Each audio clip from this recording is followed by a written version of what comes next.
Eh bien, un mois après le déploiement des forces françaises et même de celles de la MISCA, la situation reste toujours préoccupante en République centrafricaine. Pour en parler, nous recevons le président de l'Association des paysans de la République centrafricaine. Bonsoir. Bonsoir Vous Étienne êtes Pascal Azégué. Bida Koyakbele, j'espère que la prononciation est bonne. Oui, elle est bonne.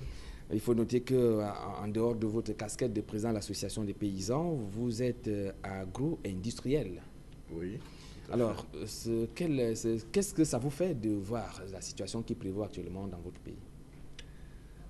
Je voudrais avant toute chose d'abord remercier nos frères camerounais, le peuple camerounais pour, je dirais, l'hospitalité qui nous a été offerte et l'élan de solidarité qui nous a permis d'être, pour la plupart d'entre nous, être chaleureusement accueillis ici au Cameroun.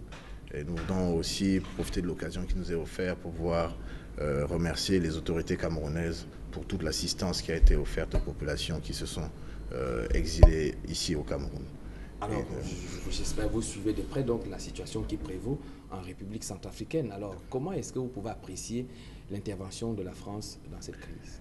Aujourd'hui, la France est arrivée en Centrafrique la fleur au fusil, sans pour autant apprécier au mieux la situation, en se rapprochant des différents acteurs politiques, économiques et sociaux.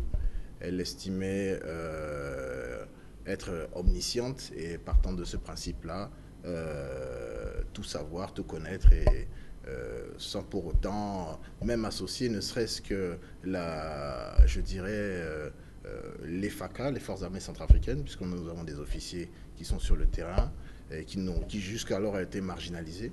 Et la France a préféré à son niveau prendre sur elle de pouvoir initier cette opération et qui aujourd'hui s'avère être un véritable échec. La preuve en est, force nous est de constater sur le terrain que la situation s'est même dégradée, eu égard à leur présence. Et puis de l'autre côté, eux-mêmes, je pense que après avoir essuyé, je dirais, un réel échec, après avoir perdu quatre éléments sur le terrain après 2 jours, ils ont après, je dirais, remis en cause leur mission dans une certaine mesure, puisqu'il était question pour eux de désarmer la Séléka, ce qui n'est pas fait et ce qui ne se fait pas sur le terrain. Et il était question pour eux de sécuriser la ville de Bangui et le reste du territoire centrafricain, ce qui ne se fait pas. Aujourd'hui, ils n'arrivent même pas à sécuriser la ville de Bangui.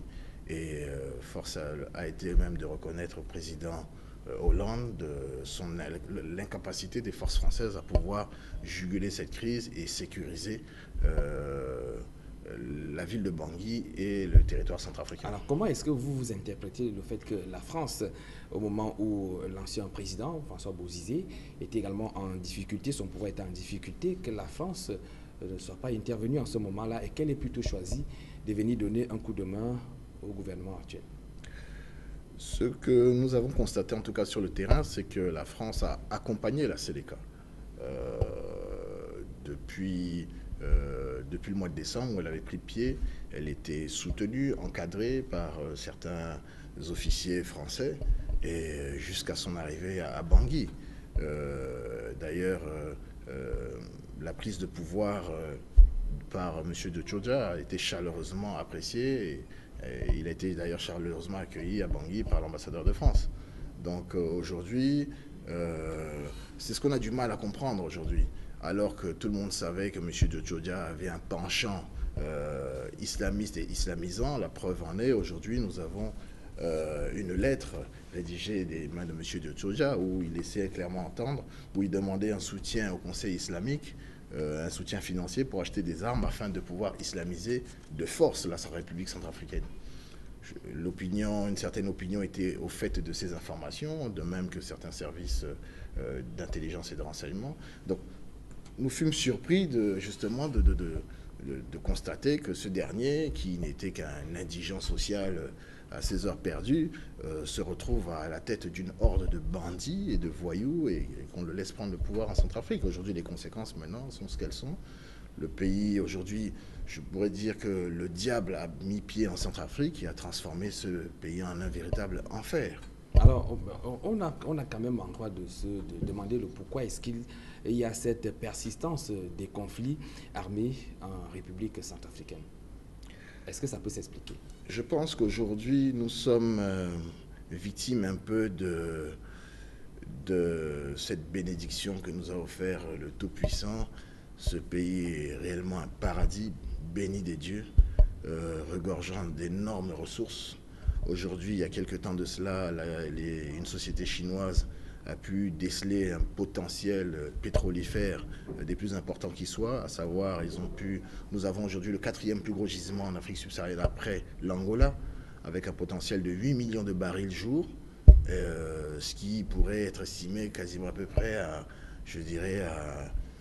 une enveloppe à peu près de 200 milliards de dollars l'an, ce qui en fait nous permet aujourd'hui à la Centrafrique de jouir et de disposer d'un potentiel pétrolifère des plus appréciables qui soient. Et comme par hasard, après que ceci ait été découvert et apprécié, nous connaissons tout ce que nous connaissons. Nous, pour notre part, nous estimons que cette guerre est une guerre du pétrole, tout simplement. Voilà. En tant que responsable d'une association, l'association des paysans, je voulais déjà savoir, est-ce que vous résidez en République centrafricaine? Nous avons dû prendre le chemin, malheureusement, le chemin de l'exil. Nous avons eu cette chance-là de pouvoir prendre ce chemin de l'exil, contrairement à d'autres, beaucoup parmi nous, de nos frères paysans, beaucoup ont péri. Beaucoup parmi nos femmes ont été violées, ainsi que nos filles. Aujourd'hui, plus de 30% des femmes centrafricaines ont été violées. Il y a eu à peu près quasiment plus de 400 000 paysans qui ont été massacrés, littéralement, ou d'autres sont morts dans les forêts, de même que nos enfants. Et par la grâce de Dieu, nous avons pu échapper à ça, mais ceci étant... Alors, quel est maintenant votre apport? Parce qu'on se souvient quand même que vous vous êtes réunis à Pretoria en août, avant le déclenchement de la situation qui prévoit actuellement en République centrafricaine, où un certain nombre de résolutions ont été prises, notamment dans le cadre donc de ramener la paix en RCA. Que sont devenues ces résolutions?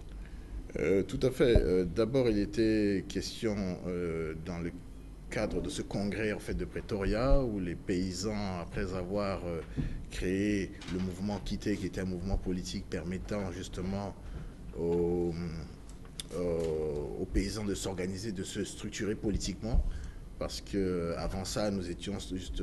L'APC n'était qu'un syndicat des paysans, afin de défendre les intérêts des paysans, mais là, après ce qui est arrivé, sachant que les paysans représentent 80% de la population centrafricaine et que les paysans furent les premières victimes et les principales victimes de la Séléka, les paysans ont décidé par là de s'organiser, de se structurer politiquement à travers le mouvement Quitté. Nous avons décidé par là de pouvoir prendre nos responsabilités pour rétablir l'ordre, la sécurité et la paix, et une paix durable en Centrafrique, et faire de ce pays un pôle de stabilité et un pôle de développement, parce que la situation qui prévaut aujourd'hui en Centrafrique est de nature à déstabiliser toute la sous-région. Aujourd'hui, la présence de ces bandits, ces derniers, M. Djotodia et cette horde de bandits, ont ouvert la porte à leurs amis djihadistes du Nigeria, à savoir Boko Haram, du Mali, d'Algérie, et même, je dirais, d'autres vecteurs de déstabilisation, à savoir la LRA. M. Djotodia a invité dernièrement M. Kony à migrer au centre des terres centrafricaines, à savoir Nzako, dans une région à fort potentiel diamantifère, voilà. Et d'autres vecteurs. Vous faisiez tout à l'heure mention de certains les faits ou alors les causes des multiples crises armées en République centrafricaine. Alors, qu'est-ce qui vous fait croire que ces crises-là sont dues s'il s'agit de la guerre du pétrole? Aujourd'hui, franchement, on est amené à se poser un certain nombre de questions. Comme je vous disais tout à l'heure, on se demande comment un indigent social comme M. Djotodia, du jour au lendemain, se trouve à la tête d'une armée de 5000 hommes, doté d'un matériel qui peut être apprécié à une hauteur de 5 millions de dollars. Comment ce monsieur, du jour au lendemain, se retrouve à la tête de cette armée avec autant de moyens et commence à prendre pied où dans une région où on était censé exploiter du pétrole, à savoir le nord, Birao, où les Chinois étaient censés exploiter et produire du pétrole. Bon, drôle de coïncidence, mais de l'autre côté, qu'on se dise dans une certaine mesure, de ce qui nous revient ici et là, c'est cette convoitise à l'endroit de toutes ces richesses-là qui, je pense, nous pose problème aujourd'hui. Alors, quel est le rôle, que dites-vous du rôle que le Tchad a joué dans cette crise en République centrafricaine? Je dirais pas le Tchad, je dirais plutôt le président Déby. à une position ambiguë, l'amenant à inciter certains mercenaires tchadiens à prendre part à cette aventure diabolique menée par la Séléka. Aujourd'hui, la Séléka est activement soutenue par les hommes du président Déby. Alors croyez-vous véritablement que la sérénité puisse revenir en République centrafricaine? Oui, elle reviendra cette année. Aujourd'hui, les paysans de Centrafrique et les patriotes ainsi que